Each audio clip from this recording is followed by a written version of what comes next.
given prophethood at the age of 3. Some have said that he was given prophethood at the age of 3, while he was still a child. And it is also said that when he was 3, he studied the Torah.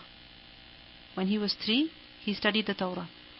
And by the age of 7, he became an expert in the Torah. He became an expert in the Torah. Now, how is that possible? That at the age of 3 he learned the Torah, and by the age of 7 he became an expert. How is that possible? How? Yes, it was a special gift of Allah. But what do we learn? Ya Yahya, khudil kitaba biqawwa. Hold the book. Hold the book. He was given the book to hold while he was still a child. Generally, what are children given to hold? Toys, bears, blankies, stuffed toys. This is what they're given to hold. And they hold on to these things, and they get so lost in them that they don't see anything beyond them. Their eyes are just fixed on their bear. Their eyes are fixed on their blankie. Their eyes are fixed on their stuffed toy. That's it. Nothing else they can see. You see, children, we underestimate them a lot. A lot. Children have the ability to learn new words. They have the ability to learn new concepts from an extremely young age.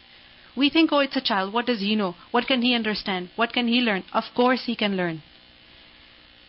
And many times, we want miracles to happen.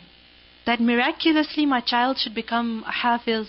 Miraculously my child should know this and he should know that, and he should speak like this and he should speak that. This is what we want. But we don't put in the effort.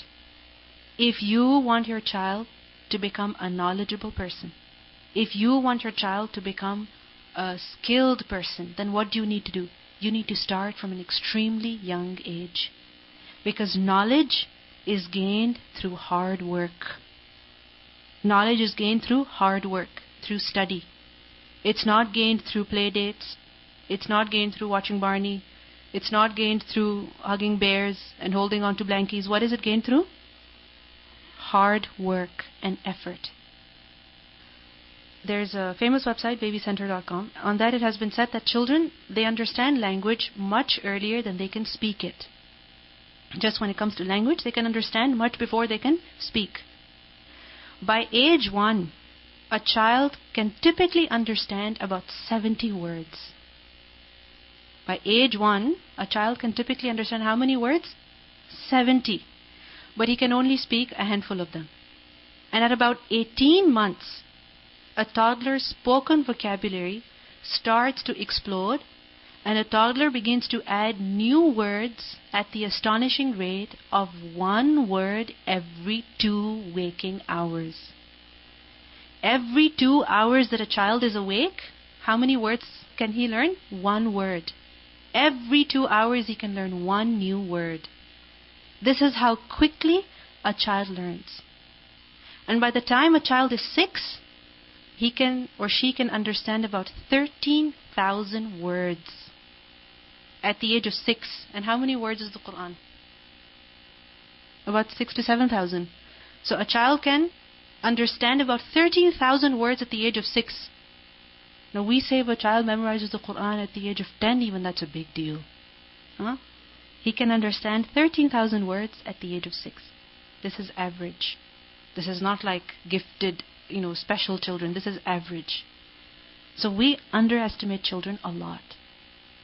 You see, whatever a child is exposed to, that is exactly what he will learn. If you expose your child to books, that is what he'll begin to love.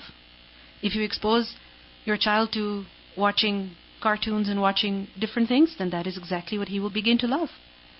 Anything you expose your child to, that is what he will begin to learn. Now, I'm not undermining, I'm not trying to say that you should not expose your child to play and fun. No, that is necessary for development. It's extremely important. However, it should only be within certain limits. These things should not become an obsession. They should not become their love and their concern. Yes, they play with toys. Yes, they hold on to rattles. They have a blanket that they love. However, it's not their obsession. It should not be their love. And anything that you give your child to, that is what he will begin to learn. That is what he will begin to love. And also one more very important thing. Whatever you do, your child will follow.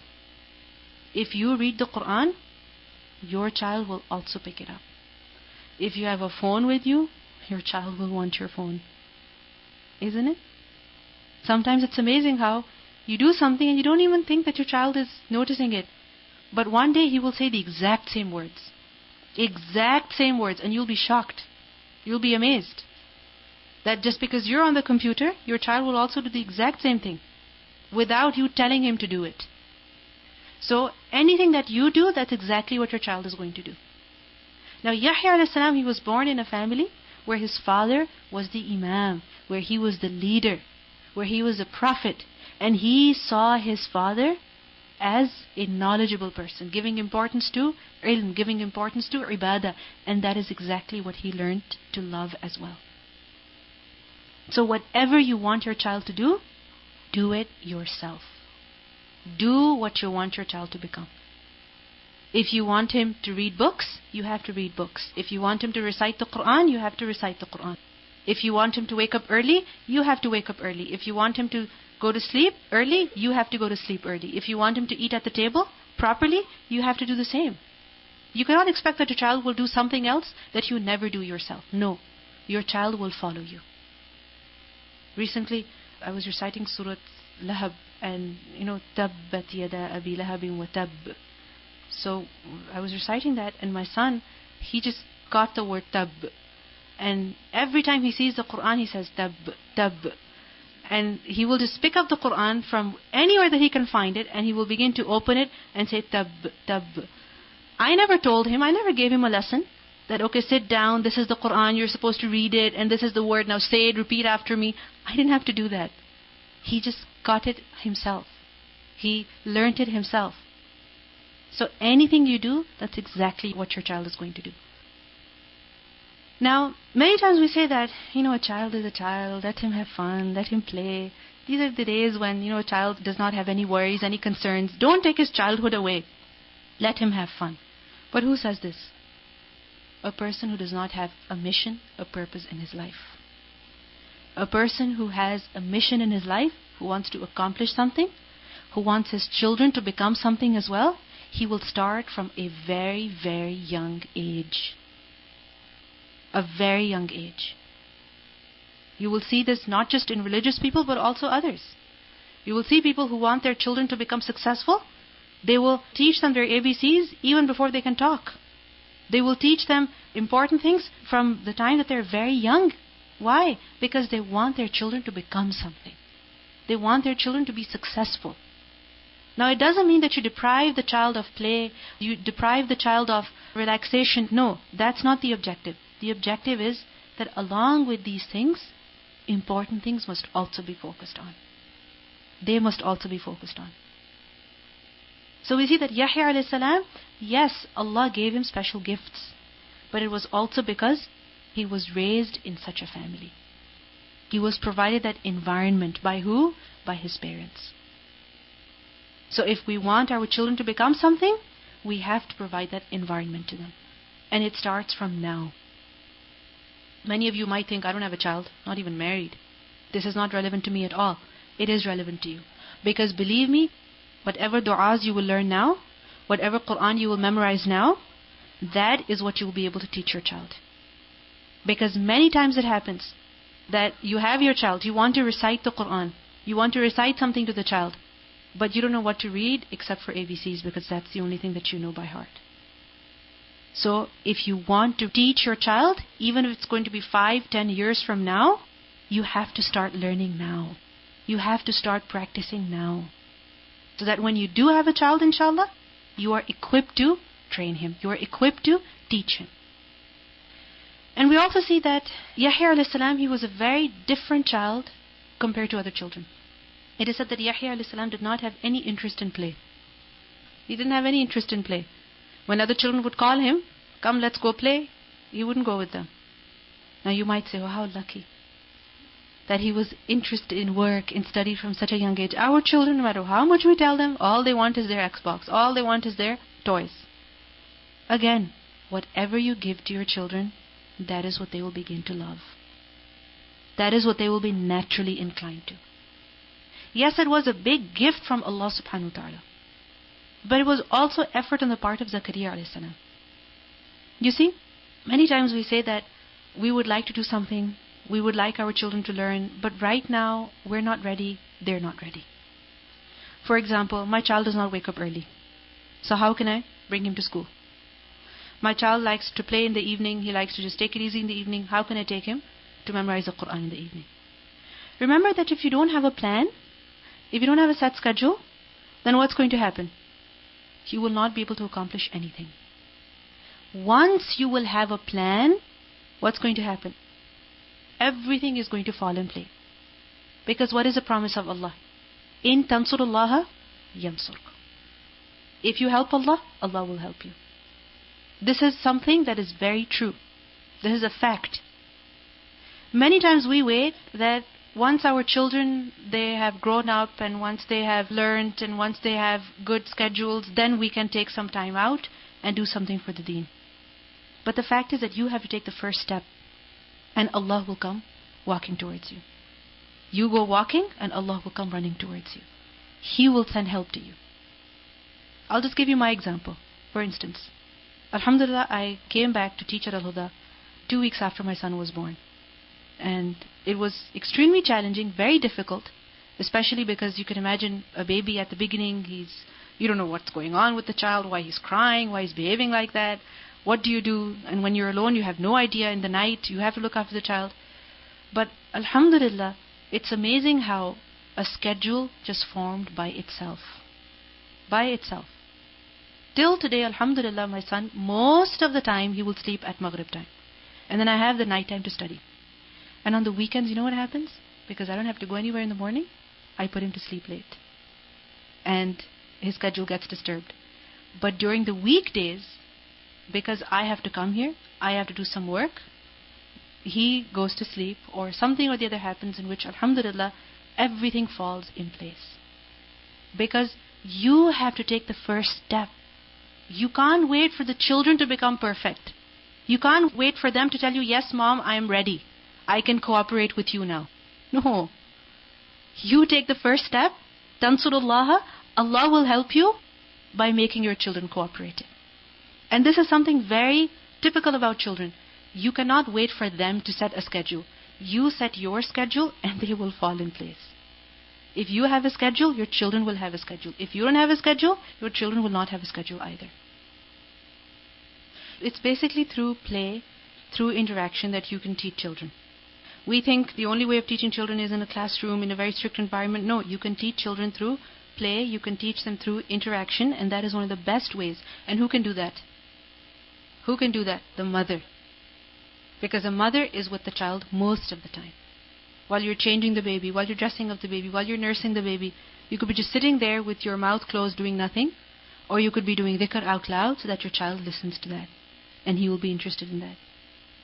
You could be watching TV while your child is playing, or you could be reciting the Quran, listening to a lecture, reading your juz, studying, doing your homework. Anything you do, that's what your child will be interested in. So yes, this was a gift of Allah upon Yahya alayhi salam, upon Zakaria alayhi salam. But this was also because Zakaria alayhi salam provided that environment. And you see, Zakaria alayhi salam was very old. And his son, very young. A huge age gap. If Zakaria alayhi salam were to wait for his son to grow old, and then he was going to start teaching him, then so many years would be wasted. Isn't it so? So, this was a gift from Allah that Yahya alayhi salam in his young age, he was interested. Again, why? Because Zakaria alayhi salam had a mission.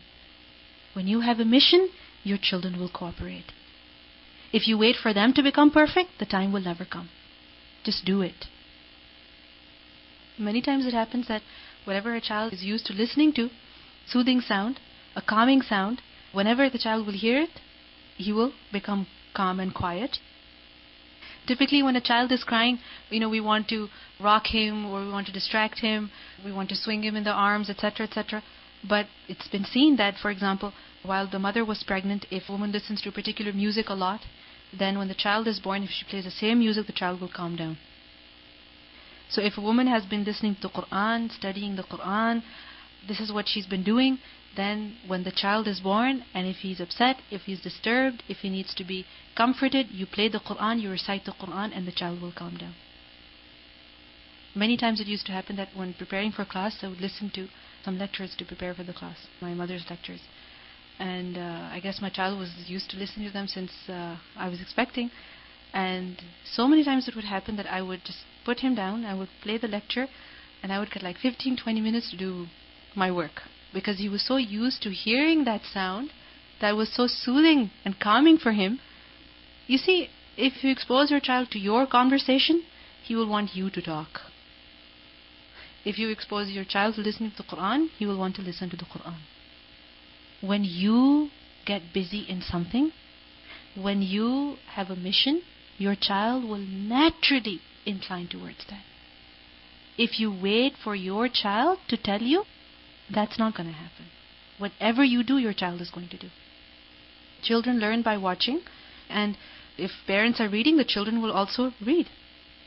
I remember somebody was once telling me that their child was only like 2 or 3 years old, and the father was a medical doctor, a medical student at that point, and one of his big medical books was open, and he found a word and he actually read it because he was familiar with that word. It wasn't a big scientific word, but like it was a word that he was familiar with, so he was able to read it. He wasn't unfamiliar with a book. A book is a book. No matter what size, what color, what shape it is, it's a book. It's text, so he will be able to read it wherever he sees it. And خُذِ الْكِتَابَ بِقُوَّةٍ, hold on to the book with strength. And we need to reflect on ourselves over here as well, that how do we hold on to the book?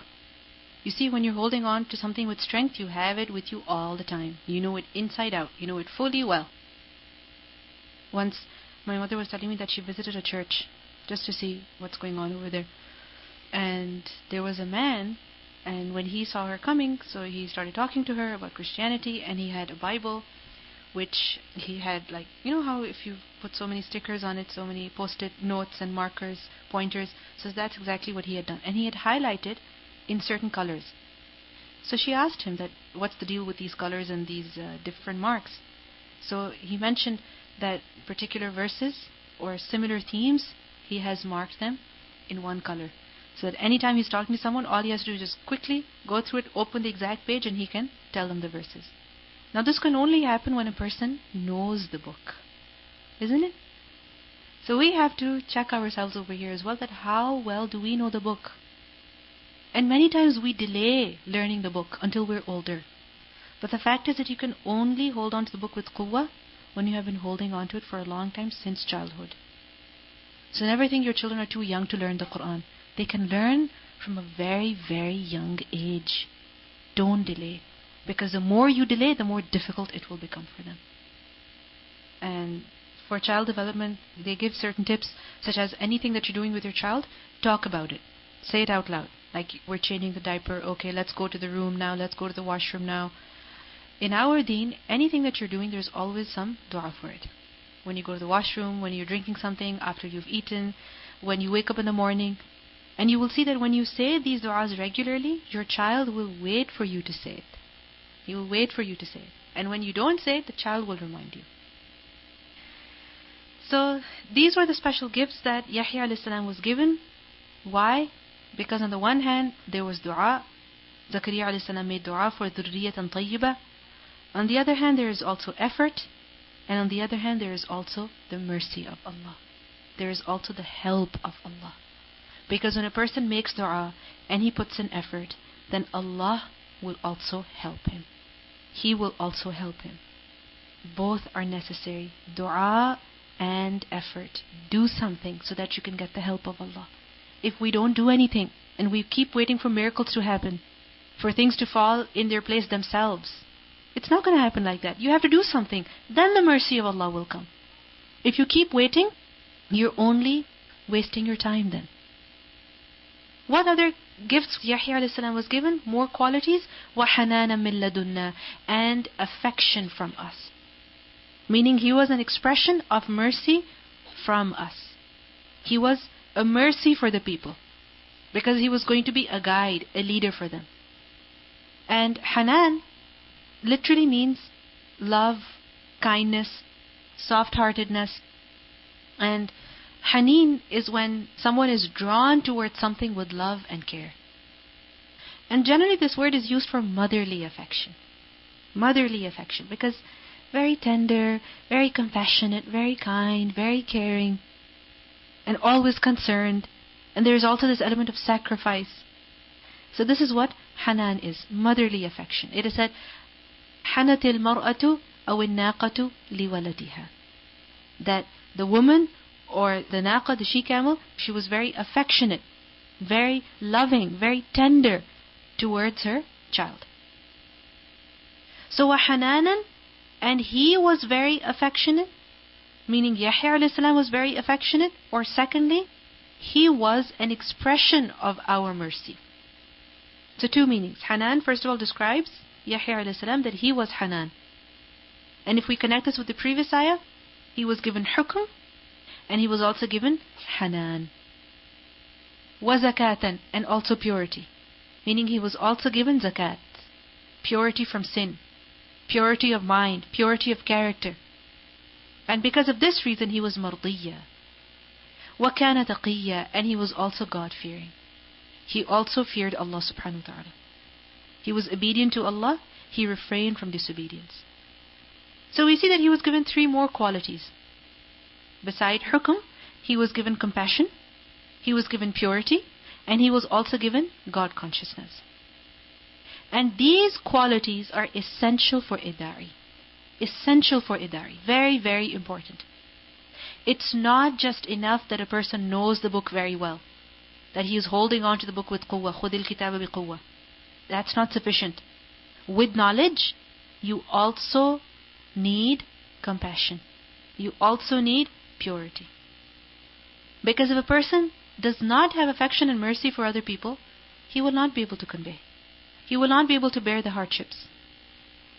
So Allah subhanahu wa ta'ala blessed him with this quality, and that is why whenever he would teach the book, whenever he would speak, the hearts of the people would melt. They would be affected. Another quality that he was given was zakat, purity. That he was not just compassionate on the outside, but he was also very pure from the inside. His inner state was also very good. Because if a person is not pure from inside, he has grudges in his heart, and outwardly he expresses a lot of niceness, a lot of goodness, then sooner or later people find out about his contradictory behavior. Isn't it? On the outward he's being very nice, on the inside he's holding grudges. The grudges, they show themselves every now and then. So pretentious actions, they don't have any impact on people. So he was given zakat, he was given purity. And he was also given taqwa. He was also taqi, one who has taqwa. Now, the difference between a person's inner state and outer state. This difference, this contradiction can only be finished, can only be reduced when a person has the fear of Allah in his heart. Because otherwise a person will appear to be something else, and on the inside he will be something else. In front of people he'll be something else, in privacy he'll be completely different. So what is it that eliminates this contradiction? It's the fear of Allah. That I might be able to fool people, but I will not be able to fool Allah. So we see that Yahya alayhi salam, he was given inner beauty, he was given outer beauty. His heart was beautiful, it was clean, and on the outward, his actions were also, his behavior was also very good. وَبَرًّا بِوَالِدَيْهِ, and dutiful towards his parents. Bar is from the word bir, and bir is what? Righteousness. So bar is someone who is very righteous, who performs good deeds. And barram biwalidayhi, bir bilwalidain, goodness towards parents is to be dutiful towards them. It is to be obedient to them. So وَبَرًّا بِوَالِدَيْهِ, he was very obedient to his parents. And notice his parents were extremely old. Very old. And it's very important that a person be obedient to his parents, especially when they have become old. We have learned earlier about that in Surah Al-Isra. وَلَمْ يَكُنْ, and he was not jabbaran, he was not a tyrant, he was not an oppressor, nor was he asiyya, one who is very disobedient. Who is jabbar? Jabbar was someone who forces others to listen to him, who oppresses other people, pressurizes them.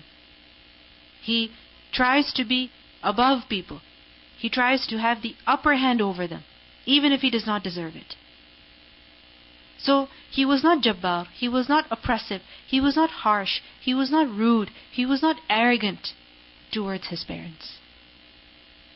Because you see, generally what happens? If the parents are weak, the children take advantage. Isn't it so?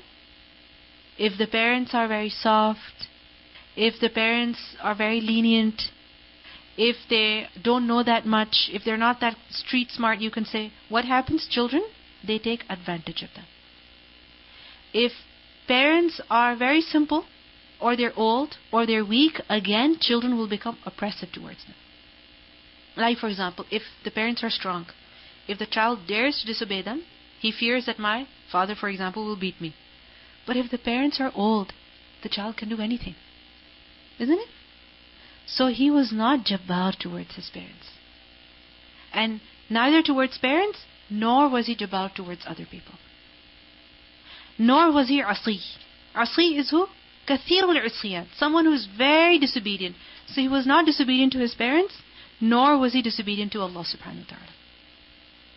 So on the one hand, his beautiful characteristics are mentioned, and on the other hand, some bad qualities are negated as well, that he did not possess these qualities. He was not arrogant, he was not disobedient, he was not a tyrant. Rather, he was gentle, he was polite, he was humble, he was kind. This is what his behavior was. And the Prophet ﷺ also had similar qualities. We learn in Surah Ali Imran, ayah 159, فَبِمَا رَحْمَةٍ مِّنَ اللَّهِ لِنْتَ لَهُمْ وَلَوْ كُنْتَ فَظًّا غَلِيظَ الْقَلْبِ لَانْفَضُّوا مِنْ حَوْلِكَ. It's from the mercy of Allah that you are lenient with them. And if you were harsh, if you were rude, then what would happen? People will leave you. وَسَلَامٌ عَلَيْهِ, and peace upon him. From who? From Allah subhanahu wa ta'ala. When? يَوْمَ وُلِدَ, on the day that he was born. Secondly, وَيَوْمَ يَمُوتُ, and the day that he will die. And thirdly, وَيَوْمَ يُبْعَثُ حَيًّا, and the day that he will be raised alive. These 3 days, when a child is born, when a person dies, and when a person will be resurrected in the hereafter. These 3 days are extremely difficult days. They are full of fear and anticipation. Because a person is about to enter a stage, he is about to enter a world that he has never witnessed before. He has never seen before. He has no idea what's there.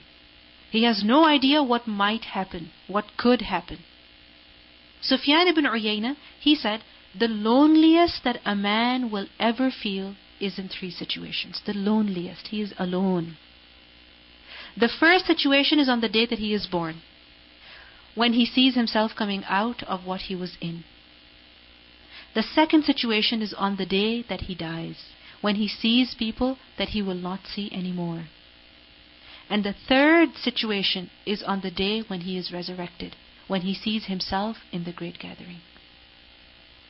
So these 3 days, Allah subhanahu wa ta'ala says, Salamun alayhi, peace be upon him.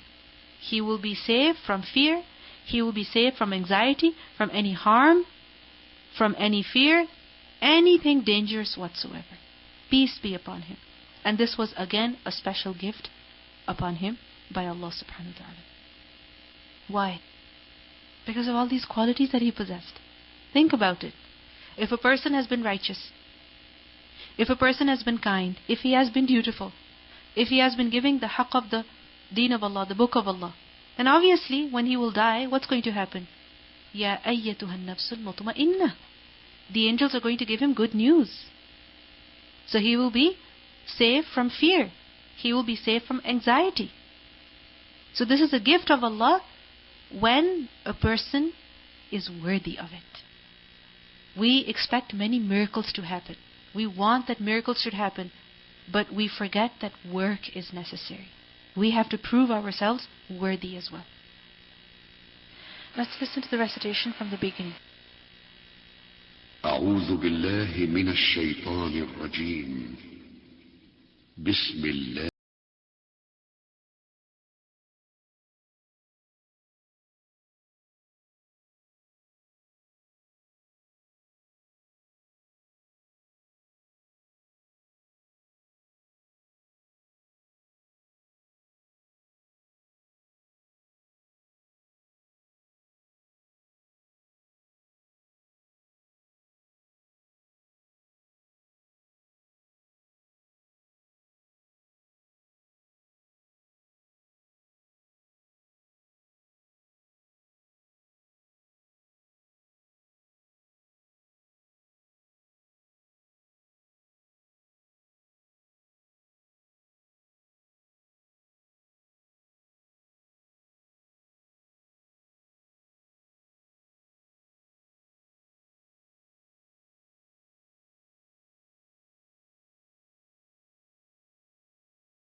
Did you notice some uniqueness in the recitation? What? The kaf, he, ya, ayn, sad. Generally it is recited as kaf, ha, ya, ayn, sad, because that's the recitation that we're familiar with. This is the qira'ah of Shurba. So inshallah you will learn in Ulum al-Quran that there are different ways of recitation. I love this recitation. They're beautiful. Just like majreha, the imala. We also learn a very important thing, that only when the relationship is good, then only can a person make dua with such longing, with such yearning, with so much hope, and with such a convincing attitude. Let's listen to the recitation from the beginning. Bismillah.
بسم الله الرحمن الرحيم